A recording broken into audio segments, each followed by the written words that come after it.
मेरे परिवार चों कोई मेरी इत्थे सपोर्ट नहीं लियाउंदा, मेरी घर दी भी मैनू वोट नहीं पाउण आउंदी, मगर इन्हां सारियां ने मेरे बुजुर्गां दा, मेरे भरा दा, मेरी भैन दा रोल अदा करदियां होया हमेशा मैनू वड्डी जित इत्थों दित्ती।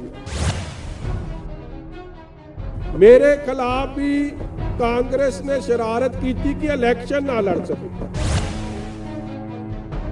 तो उन्होंने कहता आई विल कंसिडर इट। छोटा अपना फर्ज बनता कि असी रिटन ऑर्डर नूं उड़ीकीए, असी रिटन ऑर्डर उड़ीकण लगे उदों ही पता लग्या कि जाके मेरे घरां 'च रेड शुरू कर दी। हुण रेड मैं पुछना चाहुंदा BOI दे हैड नूं चंद्रशेखर साहब नूं कि किहदे इशारे ते हो रही है, जिन्हां ने तुहाडी बदली कराई है, ट्रांसफर दे आर्डर कराए। चन्नी साहब चाहुंदे हैं कि मैं चन्नी हनी मनी की गल ना करा तां इलैक्शन ना लड़ा, इहनूं अंदर दे दिओ। कि रंधावा चाहुंदा कि मैं इलैक्शन ना लड़ा, ਉਹਦੇ इशारे ते रेड हुई। नवजोत सिंह सिद्धू की भैन सुमन तूर सामने आई मीडिया दे, उन्होंने कहा कि 15 साल वड्डी है ਉਹਦੇ ਤੋਂ, पर नवजोत सिंह सिद्धू का ਜਿਹੜਾ रवैया वो परिवार प्रति बहुत गलत रहा। उन्होंने अपने फादर की मौत तो बाद अपनी माता को भी घरों कढ़ दिता। देखो वो बंदा किहे जा नहीं, ये गल का जवाब मैं उत्थे दूं क्योंकि वो बंदे ने हरेक नाल ही धोखा किया। जेड़ा परिवार का ना बन सके वो किसी का नहीं बन सकता। कि ये लोकतंत्र के हक च है कि ये डिक्टेटरशिप नहीं। मैं लगता जिहड़ा इमरान खान नूं पा जप्पिया किते पाकिस्तान का असर होया होया कि विरोधियों नूं इलैक्शन नहीं लड़न देनी, जिहड़े सवाल पुछणगे। नवजोत सिंह असीं तां एक सरकार हंडाई है, ये तां 4 दियां सरकारां हंडाउण डिया। जेड़ा MP भी रह गया, चीफ पार्लीमेंटरी सैकटरी भी रह गया, मिनिस्टर भी रह गया, 18 साल पिछले सरकारां च रहे हैं। What is is achievement? सिर्फ ते सिर्फ भगौड़ा मॉडल, धोखा मॉडल, गली बाती मॉडल, फेल मॉडल, ये मॉडल है, कला होर कुछ नहीं है।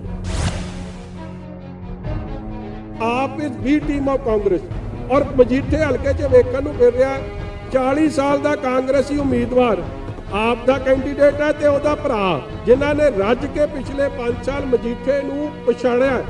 Development zero, only corruption. Sidhu का कहना है कि जमानत रद्द भी होनी तो जब्त भी होनी है। बीबी सिद्धू नूं कहे तू पहली मेरी सत्कारयोग मेरी भैन है, मैनू इन्हां ने मैनू कहा सी तू मेरा छोटा वीर है। हुण छोटे वीर दा ध्यान करी, जेड़ा किहे दा नहीं होया उहने तेरा भी नहीं होना। सच्चे पातशाह दा ओट आसरा लैके धन धन श्री गुरु ग्रंथ साहब महाराज के चरणों च नतमस्तक होके धन धन बाबा बुढ़ा जी के चरण परस के गुरु साहब दा अगे अरदास बेनती करके गुरु साहब दा फरमान सुन के, हुक्मनामा सुन के, गुरु दियां बख्शिशां, गुरु दियां असीसां लैके, गुरु दे चरण धूड़ परस के, गुरु घर दा कूकर दास बिक्रम सिंह मजीठिया अज गुरु दी संगत नाल, जे संगत ने हमेशा ही मजीठे दे मेरे बुजुर्गां ने, मेरिया मावां ने, भैणां ने, नौजवान वीरां ने, बुजुर्गां ने जद जद मेरे ते औखा वेला आया, चुनौती आई है, जालम सरकारां ने, मेरे विरोधियों ने, मेरे ते साजिशां घटिया ने, इन्हां लोकां ने ठोक के मेरा साथ दिता। पिछली वारी भी चाहे वो 2007 दी इलैक्शन सी, 2009 दी नवजोत सिंह सिद्धू दी पार्लीमेंट सी, 2012 च दास दी इलैक्शन सी, चाहे नवजोत सिंह सिद्धू पार्लीमेंट दी इलैक्शन सी, 2007 वाली जड़ी उस वेले भी क्योंकि वो बाई इलैक्शन लड़े सी नवजोत सिंह सिद्धू और मैं इलैक्शन मेन लड़िया सा। 14 दी जेटली साहब दी इलैक्शन सी, 17 दी इलैक्शन सी, जदों हर तरीके की साजिश हुई है, जां 19 दी सी जदों केजरीवाल साहब इत्थे कल्ले कल्ले पिंड फिर के गए। इन्हां लोकां ने, मेरे बुजुर्गां ने, मेरिया भावां ने, भैणां ने, मावां ने, नौजवानों ने उन्हां दी जमानत जब्त कराई। ਔਰ ਰਾਹੁਲ ਗਾਂਧੀ ਜੀ ਦਾ ਹੈਲੀਕਾਪਟਰ ਮਾਝੇ 'ਚ ਕੱਲਾ ਮਜੀਠੇ ਉਤਰਿਆ ਸੀ ਆ ਕੇ, ਔਰ ਉਸ ਵੇਲੇ ਵੀ ਉਹਨਾਂ ਦੇ ਕੈਂਡੀਡੇਟ ਨੂੰ 23,000 ਵੋਟ ਨਾਲ ਪਛਾੜਿਆ। ਔਰ ਮੈਂ ਤੁਹਾਨੂੰ ਹੋਰ ਦੱਸ ਦਿਆਂ, ਇਹ ਗੱਲ ਤੁਸੀਂ ਮਜ਼ਾਕ 'ਚ ਹੱਸ ਪੈਂਦੇ ਹੋ ਜਦ ਮੈਂ ਗੱਲ ਕਰਦਾ, ਮਗਰ ਇਹ ਅਸਲੀਅਤ ਦੀ ਗੱਲ ਹੈ। ਨਾ ਮੇਰੇ ਪਰਿਵਾਰ 'ਚੋਂ ਕੋਈ ਮੇਰੀ ਇੱਥੇ ਸਪੋਰਟ ਨਹੀਂ ਆਉਂਦਾ, ਮੇਰੀ ਘਰ ਦੀ ਵੀ ਮੈਨੂੰ ਵੋਟ ਨਹੀਂ ਪਾਉਣ ਆਉਂਦੀ, ਮਗਰ ਇਹਨਾਂ ਸਾਰਿਆਂ ਨੇ ਮੇਰੇ ਬਜ਼ੁਰਗਾਂ ਦਾ, ਮੇਰੇ ਭਰਾ ਦਾ, ਮੇਰੀ ਭੈਣ ਦਾ ਰੋਲ ਅਦਾ ਕਰਦਿਆਂ ਹੋਇਆ ਹਮੇਸ਼ਾ ਮੈਨੂੰ ਵੱਡੀ ਜਿੱਤ ਇੱਥੋਂ ਦਿੱਤੀ ਹੈ। ਇਸ ਲਈ ਮੈਂ ਇਹਨਾਂ ਨੂੰ ਇਹੀ ਬੇਨਤੀ ਕਰਦਾ ਕਿ ਐਤਕੀ ਮੇਰੀ ਲੜਾਈ ਥੋੜੀ ਵੱਖਰੀ ਹੈ। ਲੜਾਈ ਵੱਖਰੀ ਇਸ ਕਰਕੇ ਵੀ ਬਣ ਗਈ ਹੈ ਕਿਉਂਕਿ ਇੱਕ ਤਾਂ ਕੋਵਿਡ ਪ੍ਰੋਟੋਕਾਲ ਕਰਕੇ ਪ੍ਰਚਾਰ ਤੇ ਬੜੀਆਂ ਪਾਬੰਦੀਆਂ ਨੇ। ਪਹਿਲਾਂ ਜਿਹੇ ਜਿਹਾ ਪ੍ਰਚਾਰ ਹੁੰਦਾ ਸੀ ਉਹ ਪ੍ਰਚਾਰ ਹੈ ਨਹੀਂ। ਪਹਿਲਾਂ ਕਾਮਨ ਪਲੇਸਿਸ ਤੇ ਪ੍ਰਚਾਰ ਕਰ ਸਕਦੇ ਸੀ, ਉਹ ਕਰ ਨਹੀਂ ਸਕਦੇ, ਇਕੱਠ ਕਰ ਨਹੀਂ ਸਕਦੇ, ਬੜੀਆਂ ਪਾਬੰਦੀਆਂ ਨੇ। ਹੁਣ ਤਾਂ ਮੋਬਾਈਲ ਦਾ ਹੀ ਪ੍ਰਚਾਰ ਹੈ। ਦਾਸ ਹਮੇਸ਼ਾ ਹੀ ਆਪਦੇ ਲੋਕਾਂ ਨਾਲ ਵਿਚਰਦਾ ਰਿਹਾ, ਮੈਂ ਵਿਚਰਦਾ ਰਹਿਣਾ। ਇਹਨਾਂ ਨੂੰ ਇੱਕ ਬੇਨਤੀ ਹੈ ਕਿ ਸਾਜ਼ਿਸ਼ਾਂ ਮੇਰੇ ਖਿਲਾਫ ਬੜੀਆਂ, ਜਿਵੇਂ ਟਾਡਾ ਦਾ ਕੇਸ ਹੁੰਦਾ ਨਾ, ਟਾਡਾ ਹੋ ਗਈ, UAPA ਯੂਆਪਾ ਹੋ ਗਿਆ, ਮਕੋਕਾ ਹੋ ਗਿਆ, ਜਿਨ੍ਹਾਂ ਕਈ ਧਾਰਾਵਾਂ ਇਹ ਜਿਹੀਆਂ ਹੁੰਦੀਆਂ ਸਪੈਸ਼ਲ ਧਾਰਾਵਾਂ, ਜਿਸ ਬੰਦੇ ਤੇ ਲੱਗ ਜਾਣ ਫਿਰ ਉਹਦੀ ਜ਼ਮਾਨਤ ਨਹੀਂ ਹੋ ਸਕਦੀ। ਰੱਬ ਮਿਹਰ ਕਰੇ ਸੰਗਤਾਂ ਦੀਆਂ ਜਿਵੇਂ ਅਰਦਾਸਾਂ ਸੁਣੀਆਂ ਜਾਣ ਤੇ ਕੋਈ ਕਿਰਪਾ ਹੋ ਜਾਂਦੀ ਹੈ, ਨਹੀਂ ਤਾਂ ਟੈਕਨੀਕਲ ਇਸ਼ੂਜ਼ ਨੇ। ਉਸੇ ਤਰ੍ਹਾਂ ਮੇਰੇ ਖਿਲਾਫ ਵੀ ਕਾਂਗਰਸ ਨੇ ਸ਼ਰਾਰਤ ਕੀਤੀ ਕਿ ਇਲੈਕਸ਼ਨ ਨਾ ਲੜ ਸਕੇ। ਵੇਖੋ ਹਾਈ ਕੋਰਟ 'ਚ ਕੇਸ ਚੱਲਿਆ, ਅੰਤਰਿਮ ਜ਼ਮਾਨਤ ਹੋਈ। ਜਦੋਂ ਕੇਸ ਡਿਸਕਸ ਹੋਇਆ ਮੈਰਿਟ ਤੇ ਘੱਟ ਡਿਸਕਸ ਹੋਇਆ, ਮੈਰਿਟ ਨਹੀਂ ਡਿਸਕਸ ਹੋਈ। ਉੱਥੇ ਇੱਕ 37 ਧਾਰਾ ਹੈ, ਸਪੈਸ਼ਲ ਧਾਰਾ, ਜਿਹਦੇ ਬਾਰੇ ਸੁਪਰੀਮ ਕੋਰਟ ਨੇ ਜਨਵਰੀ 'ਚ ਟਿੱਪਣੀ ਦਿੱਤੀ ਹੈ ਕਿ ਇਹ 'ਚ ਪ੍ਰੀ ਐਂਟੀਸਪੇਟਰੀ ਬੇਲ ਨਹੀਂ ਦਿੱਤੀ ਜਾ ਸਕਦੀ। ਉਸ ਟੈਕਨੀਕਲ ਇਸ਼ੂ ਕਰਕੇ ਦਾਸ ਦੀ ਬੇਲ ਡਿਨਾਈ ਹੋਈ। ਮਗਰ ਕਾਂਗਰਸ ਦੀ ਸਾਜ਼ਿਸ਼ ਵੇਖੋ, ਜਦੋਂ ਪੀ ਚਿਦੰਬਰਮ ਸਾਹਿਬ ਕਾਂਗਰਸ ਉੱਥੇ ਸਰਕਾਰ ਨੂੰ ਰਿਪਰੈਜ਼ੈਂਟ ਕਰ ਰਹੇ ਸੀ, ਐਡਵੋਕੇਟ ਜਨਰਲ ਉੱਥੇ ਸੀ, ਸਾਡੇ ਵਕੀਲ ਸਾਹਿਬ RS ਚੀਮਾ ਸਾਹਿਬ ਨੇ ਹਾਈ ਕੋਰਟ ਦੇ ਜੱਜ ਸਾਹਿਬ ਅੱਗੇ ਇਹ ਗੱਲ ਰੱਖੀ ਕਿ ਪਟੀਸ਼ਨਰ ਨੂੰ, ਦੈਟ ਇਜ਼ ਮੈਨੂੰ ਵਿਕਰਮ ਸਿੰਘ ਮਜੀਠੀਆ ਨੂੰ ਹਫ਼ਤਾ ਦਿੱਤਾ ਜਾਵੇ ਜਾਂ ਘੱਟੋ ਘੱਟ 3 ਦਿਨ ਦਿੱਤੇ ਜਾਣ। 24 ਤਰੀਕ ਨੂੰ ਇਹ ਗੱਲ ਰੱਖੀ ਹੈ ਕਿ ਇਹ ਆਪਦੇ ਕਾਗਜ਼ ਦਾਖਲ ਕਰ ਸਕਣ ਔਰ ਸੁਪਰੀਮ ਕੋਰਟ ਵੱਲ ਮੂੰਹ ਕਰ ਸਕਣ, ਕਿਉਂਕਿ ਸੁਪਰੀਮ ਕੋਰਟ ਨੇ ਇਸ ਧਾਰਾ ਉੱਤੇ ਆਪਦੀ ਟਿੱਪਣੀ ਦਿੱਤੀ ਹੋਈ ਹੈ। ਜੱਜ ਸਾਹਿਬਾਂ ਨੇ ਕਿਹਾ ਆਈ ਵਿਲ ਕੰਸੀਡਰ ਇਟ, ਔਰ ਮੈਂ ਸਰੈਂਡਰ ਕਰਨ ਵਾਸਤੇ ਮੌਲੀ ਕੋਰਟ 'ਚ ਬੈਠਿਆ ਸਾਂ। CCTV ਫੁਟੇਜ ਕਟਾ ਲਿਓ, ਘੰਟਾ ਉੱਥੇ ਬੈਠਿਆ ਰਿਹਾ। ਮੇਰੇ ਵਕੀਲਾਂ ਨੇ ਸਲਾਹ ਕੀਤੀ ਕਿ ਜੇ ਜੱਜ ਸਾਹਿਬਾ ਕਹਿ ਦਿੰਦੀ ਨਾਟ ਐਕਸੈਪਟਡ ਤੇ ਫਿਰ ਸਰੈਂਡਰ ਰਸਤਾ ਸੀ। ਜਦ ਉਹਨਾਂ ਨੇ ਕਹਿਤਾ ਆਈ ਵਿਲ ਕੰਸੀਡਰ ਇਟ, ਤੁਹਾਡਾ ਆਪਣਾ ਫਰਜ਼ ਬਣਦਾ ਕਿ ਅਸੀਂ ਰਿਟਨ ਆਰਡਰ ਨੂੰ ਉਡੀਕੀਏ। ਅਸੀਂ ਰਿਟਨ ਆਰਡਰ ਉਡੀਕਣ ਲੱਗੇ, ਉਦੋਂ ਹੀ ਪਤਾ ਲੱਗਿਆ ਕਿ ਜਾ ਕੇ ਮੇਰੇ ਘਰਾਂ 'ਚ ਰੇਡ ਸ਼ੁਰੂ ਕਰਤੀ ਹੈ। ਹੁਣ ਰੇਡ ਮੈਂ ਪੁੱਛਣਾ ਚਾਹੁੰਦਾ BOI ਦੇ ਹੈੱਡ ਨੂੰ, ਚੰਦਰ ਸ਼ੇਖਰ ਸਾਹਿਬ ਨੂੰ, ਕਿ ਕਿਹਦੇ ਇਸ਼ਾਰੇ ਤੇ ਹੋ ਰਹੀ ਹੈ? ਜਿਨ੍ਹਾਂ ਨੇ ਤੁਹਾਡੀ ਬਦਲੀ ਕਰਾਈ ਹੈ, ਟ੍ਰਾਂਸਫਰ ਦੇ ਆਰਡਰ ਕਰਾਏ? ਕੌਣ ਠੋਕੋ ਤਾਲੀ ਚਾਹੁੰਦਾ ਮੈਂ ਇਲੈਕਸ਼ਨ ਨਾ ਲੜਾਂ? ਕੀ ਚੰਨੀ ਸਾਹਿਬ ਚਾਹੁੰਦੇ ਆ ਕਿ ਮੈਂ ਚੰਨੀ ਹਨੀ ਮਨੀ ਦੀ ਗੱਲ ਨਾ ਕਰਾਂ ਤਾਂ ਇਲੈਕਸ਼ਨ ਨਾ ਲੜਾਂ, ਇਹਨੂੰ ਅੰਦਰ ਦੇ ਦਿਓ? ਕੀ ਰੰਧਾਵਾ ਚਾਹੁੰਦਾ ਕਿ ਮੈਂ ਇਲੈਕਸ਼ਨ ਨਾ ਲੜਾਂ? ਉਹਦੇ ਇਸ਼ਾਰੇ ਤੇ ਰੇਡ ਹੋਈ ਹੈ। ਜਦ ਸਾਰੀ ਓਪਨ ਕੋਰਟ 'ਚ ਆਨਲਾਈਨ ਜੱਜ ਸਾਹਿਬਾਨ ਨੇ ਕਹਿਤਾ ਕਿ I will consider it, written order ਆਇਆ ਕੋਈ ਨਹੀਂ 25 ਤਰੀਕ ਤੱਕ। 24 ਤਰੀਕ ਨੂੰ ਮੇਰੇ ਘਰ ਰੇਡ ਕਰਨ ਦੀ ਕੀ ਲੋੜ ਪੈ ਗਈ ਸੀ? ਮੇਰੇ ਵਾਈਫ ਨੂੰ, ਮੇਰੇ ਨਿੱਕੇ ਨਿੱਕੇ ਨਿਆਣਿਆਂ ਨੂੰ, ਮੇਰੇ ਮਦਰ ਨੂੰ, ਮਾਤਾ ਜੀ ਨੂੰ ਜਿਹੜੇ 80 ਸਾਲ ਦੇ, ਉਹਨਾਂ ਨੂੰ ਜਾ ਕੇ ਤੰਗ ਪਰੇਸ਼ਾਨ ਹਿਊਮਿਲੇਟ ਕਿਉਂ ਕੀਤਾ ਗਿਆ? ਸਿਰਫ ਇਸ ਲਈ ਕਿ ਇਹ ਕਾਗਜ਼ ਨਾ ਭਰ ਸਕੇ, ਇਲੈਕਸ਼ਨ ਨਾ ਲੜ ਸਕੇ। ਕੱਲ ਅਸੀਂ ਇਲੈਕਸ਼ਨ ਕਮਿਸ਼ਨ ਨੂੰ ਵੀ ਜਾ ਕੇ ਸ਼ਿਕਾਇਤ ਦਿੱਤੀ ਹੈ ਕਿ ਜਿਹੜੇ ਅਫਸਰ ਫ੍ਰੀ ਐਂਡ ਫੇਅਰ ਇਲੈਕਸ਼ਨ ਹੋਣ ਤੋਂ ਰੋਕਣ ਦੀ ਕੋਸ਼ਿਸ਼ ਕਰ ਰਹੇ ਆ, ਹਾਈ ਕੋਰਟ ਦੀ ਆਰਡਰ ਦੇ ਕੰਟੈਂਪਟ ਕਰ ਰਹੇ ਆ, ਉਲੰਘਣਾ ਕਰ ਰਹੇ ਆ, ਇਲੈਕਸ਼ਨ ਕਮਿਸ਼ਨ ਕੀ ਉਹਨਾਂ ਦੇ ਖਿਲਾਫ ਕੋਈ ਐਕਸ਼ਨ ਲਊਗਾ ਕਿ ਮੌਨ ਵਰਤ ਤੇ ਰਹੂਗਾ? ਔਰ ਮੈਂ ਆਸ ਕਰਦਾ, ਉਮੀਦ ਕਰਦਾ ਰਾਜੂ ਸਾਹਿਬ ਕੋਲੋਂ, ਇਲੈਕਸ਼ਨ ਕਮਿਸ਼ਨ ਕੋਲੋਂ ਕਿ ਐਕਸ਼ਨ ਹੋਊਗਾ, ਕਿਉਂਕਿ ਕੰਟੈਂਪਟ ਆਫ ਕੋਰਟ ਹੋਈ ਹੈ। ਔਰ ਸਿਰਫ ਇਸ ਲਈ ਹੋਈ ਕਿਉਂਕਿ 25 ਨੂੰ ਮੈਂ ਕਾਗਜ਼ ਦਾਖਲ ਕਰਨੇ ਸੀ।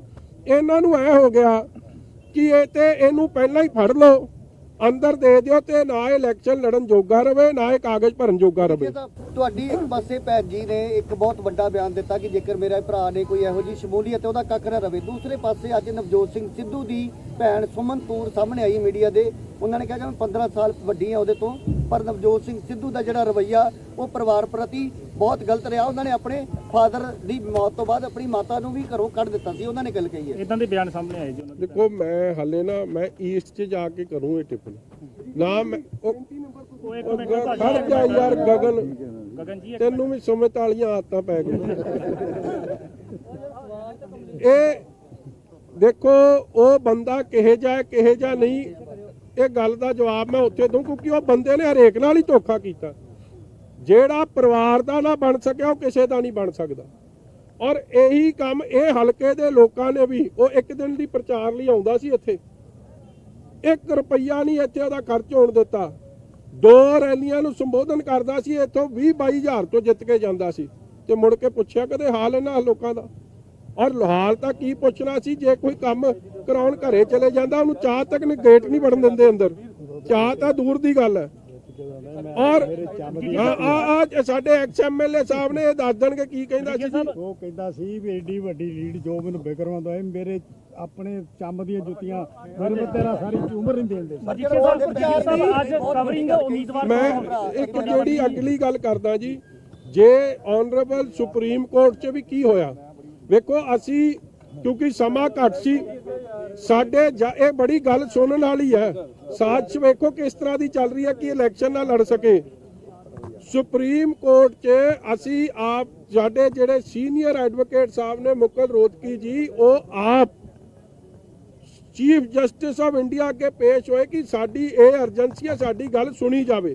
ਹਲੇ ਤਾਂ ਸਾਨੂੰ ਨਹੀਂ ਪਤਾ ਸੀ ਸਾਡੀ ਗੱਲ ਸੁਣੀ ਜਾਣੀ ਹੈ ਨਹੀਂ ਸੁਣੀ ਜਾਣੀ। ਉਸ ਦਿਨ ਜੇ ਸੁਣੀ ਜਾਂਦੀ ਤੇ ਨੋਟਿਸ ਹੋਣਾ ਸੀ, ਮਗਰ ਚਿਦੰਬਰਮ ਸਾਹਿਬ ਐਡਵੋਕੇਟ ਜਨਰਲ ਪਹਿਲਾਂ ਹੀ ਆ ਕੇ ਉੱਥੇ ਬੈਠੇ ਔਰ ਉੱਥੇ ਉਹਨਾਂ ਨੂੰ ਇਹ ਕੋਸ਼ਿਸ਼ ਕੀਤੀ ਜਾ ਰਹੀ ਸੀ। ਔਰ ਚੀਫ ਜਸਟਿਸ ਆਫ ਇੰਡੀਆ ਵੀ ਸਾਹਿਬ ਹੈਰਾਨ ਹੋਏ ਕਿ ਹਲੇ ਤਾਂ ਮੈਂ ਕੇਸ ਦੀ ਨੋਟਿਸ ਵੀ ਨਹੀਂ ਕੀਤਾ ਤੇ ਤੁਸੀਂ ਐਡੇ ਕਾਲੇ ਤਰਲੋਂ ਮੱਛੀ ਕਿਉਂ ਹੋਏ ਹੋ। ਕਹਿਣ ਦਾ ਭਾਵ ਕਿ ਹਰ ਜਗ੍ਹਾ ਇਹ ਕੋਸ਼ਿਸ਼ ਸਰਕਾਰ ਵੱਲੋਂ ਹੋ ਰਹੀ ਹੈ ਕਿ ਇਲੈਕਸ਼ਨ ਨਾ ਲੜ ਸਕੇ। ਕੀ ਇਹ ਠੀਕ ਹੈ? ਕੀ ਇਹ ਲੋਕਤੰਤਰ ਦੇ ਹੱਕ 'ਚ ਹੈ? ਕੀ ਇਹ ਡਿਕਟੇਟਰਸ਼ਿਪ ਨਹੀਂ? ਮੈਨੂੰ ਲੱਗਦਾ ਜਿਹੜਾ ਇਮਰਾਨ ਖਾਨ ਨੂੰ ਪਾ ਜੱਫੀਆਂ ਕਿਤੇ ਪਾਕਿਸਤਾਨ ਦਾ ਅਸਰ ਹੋਇਆ ਕਿ ਵਿਰੋਧੀਆਂ ਨੂੰ ਇਲੈਕਸ਼ਨ ਨਹੀਂ ਲੜਨ ਦੇਣੀ, ਜਿਹੜੇ ਸਵਾਲ ਪੁੱਛਣਗੇ। ਮਗਰ ਗੁਰੂ ਸਾਹਿਬ ਦੀ ਅਪਾਰ ਬਖਸ਼ਿਸ਼ ਕਿਰਪਾ ਹੋਈ ਹੈ। ਔਰ ਮੈਂ ਅੱਜ ਵੀ, ਚਾਹੇ ਮੇਰੀ 31 ਤਰੀਕ ਨੂੰ ਵੱਡਾ ਫੈਸਲਾ ਜੋ ਆਵੇ ਸਿਰ ਮੱਥੇ ਪ੍ਰਵਾਨ ਹੈ। ਵੱਡਾ ਫੈਸਲਾ ਲੋਕਾਂ ਦੀ ਕਚਹਿਰੀ ਤੇ ਰੱਬ ਦੀ ਕਚਹਿਰੀ 'ਚ ਹੋਣਾ। ਹੁਣ ਮੈਂ ਆਪ ਦੇ ਕਾਗਜ਼ ਦਾਖਲ ਕਰਕੇ ਅੱਜ ਸਮੁੱਚੀ ਮਜੀਠੇ ਦੀ ਸੰਗਤ ਨੂੰ ਔਰ ਇਸ ਤੋਂ ਬਾਅਦ ਅੰਮ੍ਰਿਤਸਰ ਈਸਟ ਜਾ ਕੇ ਮੈਂ ਉੱਥੇ ਬੇਨਤੀ ਕਰਨੀ ਹੈ ਕਿ ਤੁਸੀਂ ਫੈਸਲਾ ਕਰਨਾ ਹੈ ਕਿ ਜਿਨ੍ਹਾਂ ਲੋਕਾਂ ਨੇ ਧੋਖਾ ਤੇ ਫਰਾਡ ਦੇ ਸਿਵਾਏ ਕੁਝ ਨਹੀਂ ਕੀਤਾ, ਕਾਹਦਾ ਪੰਜਾਬ ਮਾਡਲ ਹੈ ਤੁਹਾਡਾ? ਨਵਜੋਤ ਸਿੰਘ, ਅਸੀਂ ਤਾਂ ਇੱਕ ਸਰਕਾਰ ਹੰਡਾਈ ਹੈ, ਇਹ ਤਾਂ 4 ਦੀਆਂ ਸਰਕਾਰਾਂ ਹੰਡਾਉਣ ਡਿਆ। ਜਿਹੜਾ MP ਵੀ ਰਹਿ ਗਿਆ, ਚੀਫ ਪਾਰਲੀਮੈਂਟਰੀ ਸੈਕਟਰੀ ਵੀ ਰਹਿ ਗਿਆ, ਮਿਨਿਸਟਰ ਵੀ ਰਹਿ ਗਿਆ। 18 ਸਾਲ ਪਿਛਲੇ ਇਹ ਸਰਕਾਰਾਂ 'ਚ ਰਹੇ ਆ। What is it's achievement? ਸਿਰਫ ਤੇ ਸਿਰਫ ਭਗੌੜਾ ਮਾਡਲ, ਧੋਖਾ ਮਾਡਲ, ਗੱਲੀ ਬਾਤੀ ਮਾਡਲ, ਫੇਲ ਮਾਡਲ। ਇਹ ਮਾਡਲ ਹੈ, ਕੱਲਾ ਹੋਰ ਕੁਝ ਨਹੀਂ ਹੈ। ਇਹਦੇ ਬਾਰੇ ਮਗਰ ਮੈਂ ਖੁੱਲ ਕੇ ਉੱਥੇ ਗੱਲ ਕਰੂੰਗਾ ਕਿਉਂਕਿ ਇੱਥੇ ਠੋਕੋ ਥਾਲੀ ਦਾ ਮਤਲਬ ਮਜੀਠਾ ਦੀ ਚੋਣ ਪ੍ਰਚਾਰ ਦੀ ਕਮਾਨ ਕੌਣ ਸੰਭਾਲਣ ਜਾ ਰਿਹਾ? ਹਾਂਜੀ, ਹਲਕਾ ਮਜੀਠਾ ਚੋਣ ਪ੍ਰਚਾਰ ਕਵਰਿੰਗ ਉਮੀਦਵਾਰ ਗੁਰਨੀਤ ਕੌਰ ਹੋਣਗੇ, ਤੁਹਾਡੇ ਧਰਮ ਪਤਨੀ ਹੋਣਗੇ ਜੀ। ਇਹ ਕੱਲ ਭਰਾਵਾ ਖੜ ਜਾ ਯਾਰ, ਕਾਲਾ ਨਾ ਪੈ। ਕਾਲੇ ਪੈਣ ਵਾਲਾ ਕੰਮ ਉਹ ਨਹੀਂ ਪੈਣਾ ਚਾਹੀਦਾ। ਅਸੀਂ ਨਹੀਂ ਕਦੇ ਪਏ, ਐਡੀਆਂ ਪੰਗੇ ਪਏ ਹੋਏ ਆ, ਭੀੜਾਂ ਪਈਆਂ। ਅਸੀਂ ਤਾਂ ਮੌਜ 'ਚ ਫਿਰਦੇ ਆ, ਚੜ੍ਹਦੀ ਕਲਾ 'ਚ ਰਹੀਦਾ। ਸਿੰਘਾਂ ਦਾ ਕੰਮ ਹੈ ਗੱਜਣਾ ਵੱਜਣਾ, ਚੜ੍ਹਦੀ ਕਲਾ 'ਚ ਰਹਿਣਾ। ਹਾਂਜੀ, ਮੈਂ ਦੱਸਦਾ ਜੀ ਪ੍ਰਚਾਰ ਕੌਣ ਸੰਭਾਲੂਗਾ। ਪ੍ਰਚਾਰ ਸਾਂਭਣਗੇ ਆ 2 ਲੱਖ ਦੇ ਇੱਥੋਂ ਦੇ ਵੋਟਰ। ਪ੍ਰਚਾਰ ਪਿੰਡ ਪੈਰਾ ਇਹ ਲਾਉਣਗੇ, ਫੈਸਲਾ ਇਹ ਕਰਨਗੇ। MLA ਵੀ ਦਾਸ ਇਹਨਾਂ ਦਾ, ਇਹ ਮੇਰੇ ਭਰਾ, ਇਹ ਮੇਰੇ ਭੈਣ, ਇਹ ਮੇਰੇ ਅੱਖ ਦੀਆਂ, ਇਹ ਮੇਰੇ ਤੁਸੀਂ ਸਮਝੋ ਇਹ ਚਾਨਣ ਮਨਾਰਾ ਨੇ, ਮੇਰਾ ਸਭ ਕੁਝ ਹੀ ਨੇ, ਅੱਖ ਦੇ ਤਾਰੇ ਨੇ। ਇਸ ਲਈ ਇਹਨਾਂ ਨੇ ਪ੍ਰਚਾਰ ਕਰਨਾ, ਇਹਨਾਂ ਨੇ ਪੈਰਾ ਲਾਉਣਾ, ਸਭ ਕੁਝ ਕਰਨਾ। ਖੁੱਲਾ ਛੱਡਤਾ ਤੇ ਦਾਸ ਵੀ ਦੋ ਤਲਪਲੀਆਂ ਟਪਲੀਆਂ ਛੱਡ ਦੂ, ਨਹੀਂ ਗੁੱਲਾ ਛੱਡਿਆ ਤੇ ਇਹ ਕਰ ਦੇਣਗੇ, ਬਾਕੀ ਮਜੀਠੀਆ ਬਣ ਕੇ। ਦੋ ਸਕੇ ਭਰਾ ਤੁਹਾਡੇ ਖਿਲਾਫ लगा रही है कि अमृतसर जीत सकती है, इट्स अ फिक्स मैच, क्योंकि चन्नी ने ऑलरेडी पहले आपने उनकी हेल्प की थी, उसको लेकर कंप्लीटली करें तो fix match in Amritsar East. Fixed match है, for people have decided, fixed result भी आएगा। आप आम आदमी पार्टी को बोलो मैच का फिक्र ना करे, रिजल्ट भी लोग देंगे और आम आदमी पार्टी की कांग्रेस का काम सफाया होएगा। ਦੋ ਭਰਾ ਤੁਹਾਡੇ ਖਿਲਾਫ ਇਸ ਵਾਰੀ ਚੋਣ ਹਾਂਜੀ। ਅੱਛਾ ਮੈਂ ਹੋਰ ਦੱਸਦਿਆਂ ਮਜੀਠੇ ਵਾਲਿਆਂ ਨੂੰ, ਦੇਖੋ ਆਪ ਤੇ ਕਾਂਗਰਸ ਦੀ ਕਿੰਨੀ ਗੱਠਜੋੜ ਹੈ। ਮੇਰੇ ਖਿਲਾਫ ਦੋ ਭਰਾ ਖਲੋਤੇ ਆ, ਦੋਵੇਂ ਭਰਾ ਨੇ ਰੱਜ ਕੇ ਕਾਂਗਰਸ 'ਚ ਚੰਮਦੀਆਂ ਚਲਾਈਆਂ, ਲੁੱਟਿਆ ਵੀ ਕੁੱਟਿਆ ਵੀ। ਮਤਲਬ ਹਰ ਬਦਲੀ ਦਾ ਪੈਸਾ ਲੈਂਦੇ ਆ, ਹਰ ਦਫ਼ਤਰ ਤੋਂ ਪੈਸੇ ਖਾਂਦੇ ਸੀ। ਔਰ ਝਗੜਾ ਇਹਨਾਂ ਦਾ ਇਸ ਗੱਲ ਦਾ ਹੋਇਆ ਕਿ 70-30 ਦੀ ਰੇਸ਼ੋ ਕੀਤੀ ਆ। ਉਹ ਕਹਿੰਦਾ ਮੈਂ ਵੱਡਾ, ਮੇਰਾ ਹਿੱਸਾ ਵੱਧ ਬਣਦਾ, ਉਹ ਛੋਟਾ ਕਹਿੰਦਾ ਨਾ ਤੂੰ ਕੌਣ, ਕੰਮ ਤਾਂ ਅਸੀਂ ਕਰਦੇ ਆ। ਰੌਲਾ ਉਹਨਾਂ ਦਾ ਇਹ ਆ, ਆਹ ਲੋਕਾਂ ਨੂੰ ਪੁੱਛ ਲਿਓ ਕਿ ਹਰ ਦਫ਼ਤਰ ਨੂੰ, ਹਰ ਥਾਣੇ 'ਚ ਸਿਰਫ ਤੇ ਸਿਰਫ ਪੈਸੇ ਦਾ ਬੋਲਬਾਲਾ ਲਿਆ। ਅੱਜ ਕਾਂਗਰਸ, ਮੈਂ ਤਾਂ ਪਹਿਲਾਂ ਕਹਿੰਦਾ ਸੀ ਆਪ is B team of Congress, ਔਰ ਮਜੀਠੇ ਹਲਕੇ 'ਚ ਵੇਖਣ ਨੂੰ ਫਿਰ ਰਿਹਾ 40 ਸਾਲ ਦਾ ਕਾਂਗਰਸੀ ਉਮੀਦਵਾਰ ਆਪ ਦਾ ਕੈਂਡੀਡੇਟ ਹੈ ਤੇ ਉਹਦਾ ਭਰਾ, ਜਿਨ੍ਹਾਂ ਨੇ ਰੱਜ ਕੇ ਪਿਛਲੇ 5 ਸਾਲ ਮਜੀਠੇ ਨੂੰ ਪਛਾੜਿਆ। Development zero, only corruption. ਅੱਜ ਉਹ ਰਲ ਕੇ, ਇਸ ਲਈ ਲੋਕ ਫੈਸਲਾ ਕਰੀ ਬੈਠੇ। ਆਪਾਂ ਤਾਂ ਇਹਨਾਂ ਦੇ ਚਰਨਾਂ 'ਚ ਹੱਥ ਜੋੜ ਕੇ ਬੇਨਤੀ ਆ ਕਿ ਭਰਾ ਸਾਨੂੰ ਤਾਂ ਮੰਗਣ ਦੀ ਜਾਂਚ ਵੀ ਨਹੀਂ, ਇਹਨਾਂ ਨੇ ਆਪੇ ਫੁੱਲ ਐਕਚੁਏਟਰ ਨੱਪ ਕੇ ਰੱਖਣਾ। ਕਾਨਫਰੰਸ ਕਰ ਰਹੇ ਨੇ, ਕਹਿੰਦੇ ਨੇ ਕਿ ਮੇਰੀ ਮਾਂ ਦੇ ਨਾਲ, ਭੈਣ ਦੇ ਨਾਲ ਕੋਈ ਲੈਣ ਦੇਣ ਨਹੀਂ ਹੈ। ਪ੍ਰੈਸ ਕਾਨਫਰੰਸ ਕਰ ਰਹੇ ਨੇ ਹੁਣ। ਚਲੋ ਨਹੀਂ ਕਹਿੰਦੇ ਕਿਹੇ ਜਿਹਾ ਬੰਦਾ ਫਿਰ ਤੁਸੀਂ ਆਪ ਹੀ ਹਿਸਾਬ ਲਾ ਲਓ। ਤੇ ਉੱਤੋਂ ਡਿੱਗਿਆ ਫਿਰ ਮਾਂ ਦੇ ਨਾਲ ਕੋਈ ਲੈਣ ਦੇਣ ਨਹੀਂ ਹੈ। ਬੜਾ ਕਮਾਲ ਦੀਆਂ ਗੱਲਾਂ ਨੇ।